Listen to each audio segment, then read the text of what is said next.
என்னோட பேர் ஆனந்த்.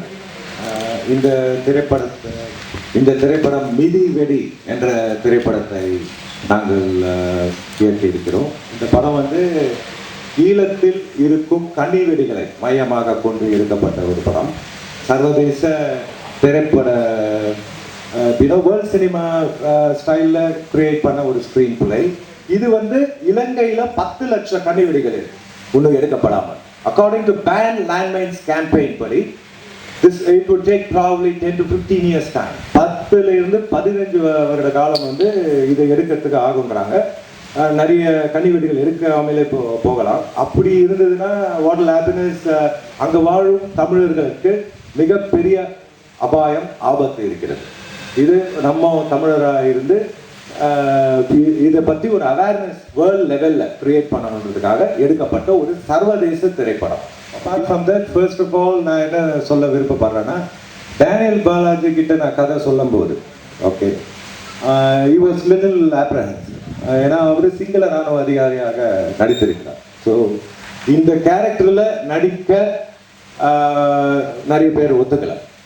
பட் அவர் வந்து இந்த கதை எதுக்காக எடுக்கிறோம், கன்னி வெடிகளை எடுக்கணுன்ற ஒரு பர்பஸ், தமிழர்களுக்கு நல்லது நடக்கணுன்ற ஒரு எண்ணத்தினால தான் அவர் வந்து இந்த மாதிரி ஒரு கேரக்டரில் நடிக்க ஒத்துக்கிறதுக்கு என்னோட மிக்க நன்றி. அதே போல் நீலிமா நான் ஸ்கிரிப்ட் என்ன அப்படின்னு சொன்ன உடனேவே அவங்களுக்கு அந்த கேரக்டர் என்னென்னு புரிஞ்சு அவங்களுக்கு இந்த இஷ்யூ மேலே ரொம்ப she was really kind of emotionally moved. So எல்லாரோட கோஆப்ரேஷனால தான் இந்த படம் வந்து இவ்வளோ அளவுக்கு சக்ஸஸ்ஃபுல்லாக வந்து உங்கள் முன்னாடி இதை அனௌன்ஸ் பண்ணுறக்கூடிய ஒரு இது நடந்ததுன்னா இதுக்கு பின்னாடி இவங்களோட ஒத்துழைப்பு, என்னோட என்டையர் டீம், அவங்களோட ஹார்ட் ஒர்க் அண்ட் அவங்களோட டெடிகேஷன், இன்ட்ரெஸ்ட் அண்ட் இன்வால்வ்மெண்ட், இதனால தான் இது எல்லாமே சாத்தியமாச்சு. மற்றும் என்னோட family and my friends they supported me a lot. அவங்களுக்கு நான் ரொம்ப கிரேட்ஃபுல்லாக இருக்கேன். தேங்க்யூ. ப்ரெஸ் மீட்டான பர்பஸ் என்னன்னா, இந்த வர 20th ஏப்ரல் வர ஃப்ரைடே அன்னைக்கு இந்த படம் வந்து UK, ஸ்விட்சர்லாந்து அண்ட் கேனடாவில் ரிலீஸ் ஆகுது. So this kindly make it as the main focus please. Thank you. Thank you. வணக்கம். இந்த கேரக்டர் என்கிட்ட முதல்ல அவர் வந்து சொல்லும்போது செட் பண்ணோம். ஏன்னா ஸ்ட்ரைட்டாகவே வந்து ஒரு ஸ்ரீலங்கன் சோல்ஜர் கேரக்டருங்க அப்படிங்கிற நான் பேசிக்காகவே நான் வந்து ஒரு தமிழ் சப்போர்ட்டர், தப்பு ரைட்டில் நான் பார்க்கல, தமிழ் சப்போர்ட்டர். நான் இங்கே இருக்கிறவன் என்னால் முடியாது அப்படின்னு சொல்லிட்டேன். இல்லை நான் ஸ்கிரிப்டை அனுப்புகிறேன், நீங்கள் ஒரு வாட்டி படித்து பாருங்கன்னாரு. இன்ட்ரெஸ்டே இல்லை அப்படின்னு சொன்னேன். அதுக்கப்புறம் ஒரு 10 minutes மீட் பண்ணலாம் அப்படின்னாரு. 10 minutes மீட் பண்ணும்போது he was narrating, started narrating the subject. இது இந்த ரீசனுக்காக தான் அப்படின்ட்டு சின்ன சின்ன கரெக்ஷன்ஸ் இதெல்லாம் போவோம் அப்படின்னாங்க. அதுக்கப்புறம் திருப்பி ஒரு 1 month கழிச்சு இன்னொரு வேர்ஷன் டோட்டலாகவே இருக்கும். Very interesting version. அது ரொம்ப சேலஞ்சிங்காக வந்து நான் அங்கே இங்கே மூவ் பண்ண முடியாத லெவலில் ஒரு கேரக்டர் ஒன்று சொன்னார். ஒரு இடத்துல நின்றுக்கிட்டே நடிக்கணும் 1 மணி நேரம் அப்படின்னு சொல்லிட்டு. Okay, nice. ஒரு ஆக்டராகவும் வந்து ஒரு சேலஞ்சிங்கான ஒரு கேரக்டர். அந்த like as a human being அப்படின்னு பார்க்கும்போது லாட் ஆஃப் திங்ஸ் இப்போதைக்கு இருக்கிற ஒரு ப்ரெசன்ட் சுச்சுவேஷன் என்ன மாதிரிலாம் வரணும்னு நம்ம ஆசைப்படுறோமோ அந்த மாதிரிலாம் ஒரு டிஸ்கஷன் இருக்கும். அந்த படத்தில் ஒரு 1.5 மணி நேரத்துக்கான ஒரு டிஸ்கஷனில் நிறைய விஷயங்கள் எவால்வ் ஆகும். இந்த கதையில் ரொம்ப முக்கியமான ஒரு கேரக்டர் ஒரு குழந்தை. ஸோ அந்த குழந்தைய பேசினே தான் எல்லாமே பேசியிருக்கோம். ஒரு like very symbolises and all. But உட்காந்து பார்க்கும்போது நீங்கள் ஆட்டோமேட்டிக்காக உங்கள் மைண்ட் சிம்பிளைஸ் பண்ணணும். அந்த குழந்தை தமிழ் ஈழமோ அப்படின்ட்டு அது வாழட்டுமே அப்படின்னு சொல்லிட்டு ஒரு சிங்கிள் சோல்ஜர் செத்து போவோம். ஒரு Tamil sympathetic single soldier character அப்படின்றதுனால I said yes I'll do it. Challenging போகும். இந்த படத்தில் தமிழ் செல்வி அப்படிங்கிற ஒரு கேரக்டர் நான் பண்ணியிருக்கேன், இலங்கை பெண். ஆனந்த் என்கிட்ட வந்து இந்த கதையை நரேட் பண்ணும்பொழுது மிதி வெடி அப்படிங்கிற ஒரு வார்த்தை தான் அவர் சொன்னார். ஐ திங்க் அவர் சொன்ன உடனே நான் பண்ணுறேன் அப்படின்னு சொல்லிட்டேன்னு நினைக்கிறேன். ஏன்னா நான் அந்த இடத்துக்கு போயிருந்தேன். முதல்ல ஜான்க்கு என்னுடைய நன்றிகள் நான் இந்த மேடையில் தெரிவிச்சுக்கிறேன். ஆணிவேர் அப்படிங்கிற ஒரு படம் பண்ணலன்னா இந்த விஷயமே எனக்கு தெரிஞ்சிருக்காது. அந்த படம் பார்த்துட்டு தான் ஆனந்த் வந்து இந்த படத்துக்கு என்னை அப்ரோச் பண்ணார். ரொம்ப அழகான ஒரு நாட்டாக இருந்தது. டேனியல் சொன்ன மாதிரி ஒரே இடத்துல அவர் நின்று நடிக்கணும், அவரை சுற்றி நான் நடிக்கணும், அவர் மாதிரி ஒரு ஸ்ட்ராங்கான பெர்ஃபார்மர் கூட நின்று நடிக்கணும் அப்படிங்கிறது எனக்கு ரொம்ப சேலஞ்சிங்காக இருந்தது. Such a good performer. So I thank Anand இந்த மேடையில். அண்ட் ஏதோ ஓரளவுக்கு இல்லைனாலும் சூப்பராகவே இதை வந்து கருப்பையா சார் இந்த படத்தில் வந்து படம் பிடிச்சிருக்காரு. மேக்கப்பே இல்லாமல் நான் இந்த படத்தில் நடிச்சிருக்கேன். Thank you so much sir. ரம்பான் அவர் இந்த மெடையில் இல்லை அப்படின்னாலும் அவருடைய ஒர்க்கை பற்றி நான் பேசியே ஆகணும். ரொம்ப ரொம்ப அழகான ஒரு ஒர்க் அந்த படத்தில் அவர் பண்ணியிருந்தாரு. எல்லா விஷயமுமே ரொம்ப ரியலிஸ்டிக்காக இலங்கையில் எப்படி இருக்குமோ அது அப்படியே இந்த படத்தில் நம்ம வந்து அந்த 1 மணி நேரமும் நம்ம பார்க்கலாம். தேங்க்ஸ் டு ரெம்பான் once again. And beautiful music எங்களுக்கு வந்து கொடுத்துருக்காரு எங்கள் மியூசிக் டைரக்டர். எல்லாரையும் தாண்டி நாங்கள்லாம் வந்து உங்கள் முன்னாடி ஒரு விஷயத்த வந்து ப்ரெசென்ட் பண்ணியிருக்கோம். இதை ஏற்றுக்கிட்டு இதுக்கு அடுத்த படிக்கு கொண்டு போக வேண்டியது நீங்கள் மட்டும்தான். ஸோ தயவு செஞ்சு இந்த படத்தை அடுத்த படிக்கு கொண்டு போங்க. படத்தை மட்டும் இல்லை, இந்த படத்தில் நாங்கள் சொல்ல வர விஷயத்தையும் நீங்கள் எடுத்துகிட்டு போகணும் அப்படின்னு வேண்டிக்கிட்டு இந்த வாய்ப்பு கொடுத்ததுக்கு எல்லாருக்குமே என்னுடைய நன்றிகளை தெரிவிச்சுக்கிறேன். தேங்க்யூ. வணக்கம். இது எனது உணர்வு சார்ந்த திரைப்படம். உலக மக்கள் அனைவரும் கன்னி வெடியை பற்றின ஒரு விழிப்புணர்ச்சியை இந்த திரைப்படத்தின் மூலம் முழுமையாக உணர்ந்து கொள்வார்கள் என்ற நம்பிக்கை ஏற்படும்.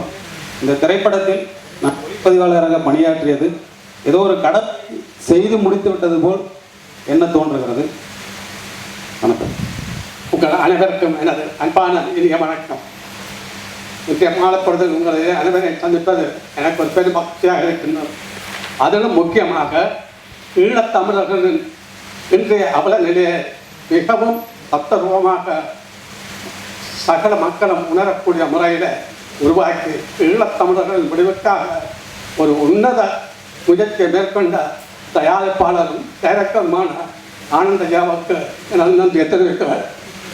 இந்த படத்தில் நான் ஒரு விவசாயியாக நடிக்கிறேன். இந்த விவசாயின்ற இந்த பாத்திரம் ஈழத்தமிழர்கள் என்ற நிலையில் ஒவ்வொரு விவசாயியும் படுற இன்னல்கள், துன்பங்கள், துயரங்களை எடுத்து காட்டுகின்றது. அப்படியான ஒரு வாக்க முறையில் ஈழத்தமிழர் படுற துன்பத்தை நீக்கி ஒரு விடுவு ஏற்படுத்த டைரக்டர் ஐயா அவர்கள் செய்த முயற்சி பெரும் வெற்றி அளிக்கும். அது மட்டுமில்லை, இந்த படத்தில் நடித்த இனிமா அம்மா ஒரு ஈழத்த பெண்ணாகவே மாறிட்டார். அதற்கு முக்கியமாக சிங்க இராணுவ வீரராக வந்த பாலாஜி ஐயா அவர்கள் பார்க்கவே கொடூரமாக இருந்தது. அப்படியான ஒரு நிலையை அந்த படத்தில் நீங்கள் பார்த்தீர்கள் என்றால் ஈழத்தில் ஒரு சிங்கள இராணுவம் என்ன கூட செய்யும் என்பதை நீங்கள் புரிஞ்சு கொள்வீர்கள். எனவே இந்த படம் உண்மையிலேயே ஈழத்தமிழன் அவலத்தை வெளிப்படுத்தி இருக்கிறது. இந்த படம் வருகின்ற 20ஆம் தேதி கனடா, சுவிஸ், லண்டன் ஆகிய நாடுகளில் வெளிவர இருக்கின்றது. இந்த படத்துக்கு முழு ஆதரவும் உலகில் உள்ள தமிழக தந்து வெற்றி பெற செய்ய அன்புடன் வேண்டுகிறேன். வணக்கம். அந்த படத்தில் முதல்ல கதை சொல்லும் போது எனக்கு ரொம்ப கஷ்டமாக இருந்தது. இலங்கையில் வந்து இவ்வளோ பேர் வந்து இவ்வளோ கஷ்டப்படுறாங்களா இந்த மிதிவெடினால், இந்த ஒரு மைண்ட் இவ்வளோ பேர் கை கால் இழந்து இத்தனை பேர் இவ்வளோ கஷ்டப்படுறாங்களா. இந்த படத்துக்கு நம்ம வந்து மியூசிக் பண்ணுறதுன்றதே ஒரு சவால் தான். நம்ம வந்து இந்த படத்துக்கு ஒரு இசை பண்ணுறதுக்கு எப்படி பண்ணணும் அப்படின்றது முன்னாடியே ஒரு மாதத்துக்கு முன்னாடியே நாங்கள் பேசும்போது நிறைய விஷயங்கள் வந்து நாங்கள் பகிர்ந்துக்கிட்டோம். ஆனால் எல்லா வேலையும் எடிட்டிங் வேலை முடிஞ்சு எல்லா வேலையும் முடிச்சுட்டு நாங்கள் வந்து ரீ ரெக்கார்டிங் உட்காரும்போது ரொம்ப மிகவும் ஒரு இடத்துலையும் நாங்கள் வந்து பார்த்து தான் செஞ்சோம். டேனியல் பாலாஜி சார் இந்த விஷயம் இந்த நேரங்களில் நம்ம சொல்லியாகும். ஒரு லாங்குவேஜ்லேருந்து இன்னொரு லாங்குவேஜ் பேசுறதுன்றது மிக கடினம். நம்ம ஊர்லேருந்து மலையாளம் பேசிடலாம், தெலுங்கு பேசிடலாம், வேறு ஏதாவது லாங்குவேஜ் பேசலாம். சிங்கள லாங்குவேஜ்ன்றது வந்து நம்மளுக்கு ஒன்றுமே புரியாது. அது வந்து நம்ம வந்து ஜப்பான் பாஷை பேசுகிற மாதிரி இருக்குது.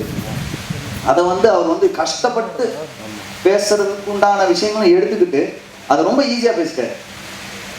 ரொம்ப அழகாக இருந்தது. அதெல்லாம் பார்க்கும்போது நாங்களாம் வந்து இசைத்துறையில் நாங்களாம் இவர மாதிரி நாங்களாம் ஒர்க் பண்ணோம்னா மிகப்பெரிய விஷயங்களை பண்ண வேண்டியது வருன்றதை வந்து அவரோட உழைப்பு அதில் தெரிஞ்சுது. மிக அழகாக பண்ணார். அந்த லாஸ்ட் கிளைமேக்ஸ் சீன் இருக்குது, அது வந்து நாங்கள் வந்து ரொம்ப ரீ ரெக்கார்டிங்லாம் ரொம்ப நேரம் பண்ணவே இல்லை. ஏன்னா அவரே வந்து ரீ ரெக்கார்டிங் பண்ணிட்டார். அவரோட ஆக்டிங்கில் ரொம்ப அழகாக இருக்குது, ரொம்ப நல்லா வந்திருக்கு. இந்த படத்தை தமிழனாக இருந்து நம்ம இந்த படத்துக்கு எல்லாரும் இந்த படத்தை வந்து நல்லா பார்த்து இதுக்கு என்ன திருப்பி நம்ம அந்த மக்களுக்கு என்ன பண்ணணும், என்ன பண்ணலாம் அப்படின்றதுக்காக தான் இந்த படமே. இதை வந்து பார்த்து எல்லாம் வந்து நல்ல விஷயங்களை இதை வந்து என்ன பண்ணால் நம்ம மக்களுக்குன்றது தெரிஞ்சுக்கணும். நன்றி, வணக்கம். இந்த படத்தை பற்றி மற்றவங்க சொன்னதை நான் திருப்பியும் சொன்னேன்னா அது லேகாக இருக்கும். அதனால் இந்த நல்ல படத்தில் வேலை செஞ்சதுக்கு இயக்குனருக்கு நான் நன்றி சொல்கிறேன். வணக்கம். வணக்கம். என் பேர் நடிகரியன். இந்த படத்தில் வந்து ஒரு பாடல் எழுதியிருக்கேன். ஈழம் ஈழம் ஈழம்னு தொடங்குற மாதிரி, கேள்வியும் ஈழத்தில் தொடங்கட்டும், பதிலும் ஈழத்தில் தொடங்கட்டும், பாடல் நல்லா வரும் அப்படின்னு சொன்னார். அதுக்கப்புறம் உட்காந்து உடனடியாக அது வந்து எழுதி முடிச்சோம். அது என்ன ஆயிடுச்சுன்னா அந்த பெண்ணோட வலியை மட்டும் இல்லாமல் அந்த மண்ணோட வலியையும் சேர்த்து சொன்ன ஒரு பாடலாக அமைஞ்சது. அதனால இதுக்கு நான் வந்து இந்த பாடல் சிறப்பாக வந்ததுக்கு நான் வந்து டைரக்டர் சாருக்கு தான் நன்றி சொல்லிக்கிறேன். நன்றி, வணக்கம். என் பேர் கிருஷ்ணன், நான் ஈழத்தை சேர்ந்தேன். இந்த மிதிவடி படத்தில் ஈழத்தமிழ் வசனங்களை நான் எழுதியிருக்கிறேன். எங்களோட மக்கள் ஈழத்தில் என்ன மாதிரி பேசுவாங்களோ அதே மாதிரி இந்த வசனங்களை நான் எழுதியிருக்கேன். இது என்னோட முதல் படம். இந்த படத்துக்கு வாய்ப்பு தந்த டைரக்டர் ஆனந்த் சாருக்கு என்னுடைய நன்றி தெரிவிக்கிறேன். நன்றி, வணக்கம். அனைவருக்கும் வணக்கம். நான் ஞானம் ஈழத்தை சார்ந்தவன் தான். என்னுடைய பேர் சுந்தர். இந்த படத்தில் உதவி இயக்குநராக பணிபுரிந்திருக்கிறேன். இதுவரைக்கும் வந்த சினிமாக்களில், ஈழத்து சினிமாக்களில் இந்த மொழி இதில் உண்மையாக இருக்கும், அதில் என்ற மாற்று கருத்தும் இல்லை. அதே போன்று இதில் இடம்பெற்றிருக்க காட்சி ஈழத்தில் நடக்கிற மாதிரியே உங்களுக்கு இருக்கும். திரைக்கதை பார்த்திங்கன்னா ஒரு உலக சினிமாவுக்கு இணையான ஒரு திரைக்கதையை கண்டிப்பாக இதில் நீங்கள் பார்க்கலாம். முக்கியமாக இதில் நடித்திருக்க அனைவரும் தத்துரூபமாக நடித்திருக்கின்றார்கள். எல்லா கதாபாத்திரங்களும் சரி, மொழி, அந்த லொக்கேஷன், இசை எல்லாமே இயல்புக்கு மீறி இருக்க இயல்பான இதில் சூழ்நிலைகள் தான் இருக்கும். மிக துல்லியமான மொழி அமைப்பு மட்டும் இதில் மிக புதுமையாக இருக்கும். நன்றி, வணக்கம். இந்த படம் வந்து எடுத்ததை விட இது எடுக்கிறதுக்கு அவர் பட்ட சிரமம் கொஞ்சம் இந்த பாவம். தயாரிப்பில் உதவியாக இருந்தவர் கூட எல்லாரும் வந்து இலங்கை தமிழர்களை அடித்ததை பற்றியும் கொன்னதை பற்றியும் கற்பழித்ததை பற்றி தான் பேசிட்டு இருந்தாங்க தெரியல. இன் ஃபியூச்சரில் இருக்கிற பப்ளிக்கை பற்றி யாருமே அக்கறை எடுத்துக்கல. அது ரெண்டு சைடில் வச்சுருக்காங்க கன்னிவெட்டி. ஸோ அதுதான் அந்த விஷயத்தை தீமாக எடுத்து இன்றைக்கி அதுதான் பெரிய லெவலில் பேசப்பட போகுது. இனி ஃபியூச்சரில் இருக்க போகிற மக்கள் தான் முக்கியம். போனது முடிஞ்சது. ஸோ இருக்கும் இலங்கை தமிழ் வாழர்கள் நிம்மதியாக வாழறதுக்கு பல டிஸ்டர்பன்ஸ் இருக்குது. அதில் ஒரு டிஸ்டர்பன்ஸு இன்றைக்கி வீட்டு விட்டு வெளியே வர முடியாது, குழந்தைங்க பிளே கிரவுண்டில் விளையாட முடியாது, அவங்க விவசாய நிலத்தை வந்து என்ன வேணுமோ அது பண்ண முடியாது. இந்த விஷயத்த இவர் மைண்டில் வச்சுட்டு இன்னைக்கு ஸ்ரீலங்காவுக்கு எவ்வளோ பேர் என்னென்னோ பேசிகிட்டு இருக்காங்க. ஆனால் அதை பேசாமல் ஒரு டைரக்டராக எவ்வளோ கான்செப்ட் இருக்குது, எவ்வளோ கதை இருக்குது, என்ன வேணால் படம் எடுக்கலாம். அவர் அவன் சொந்த காசை போட்டு என்னோடய ஃப்ரெண்ட்ஸுங்கிட்ட கஷ்டப்பட்டு காசை புரட்டி இந்த ப்ராஜெக்டை பண்ணணும்னு அவங்களோட நல்ல எண்ணத்துக்கு என்னோடய பாராட்டுகள். அதுக்கு உங்களோட தாழ்மையான உங்களுடைய எவ்வளோ படங்களுக்கு எவ்வளோ ஹெல்ப் பண்ணியிருக்கீங்க, எவ்வளோ பண்ணியிருக்கீங்க. இந்த படத்தை பெரிய லெவலில் பண்ணி கொடுக்கணும்னு உங்களை ப்ளீஸ். Thank you sir.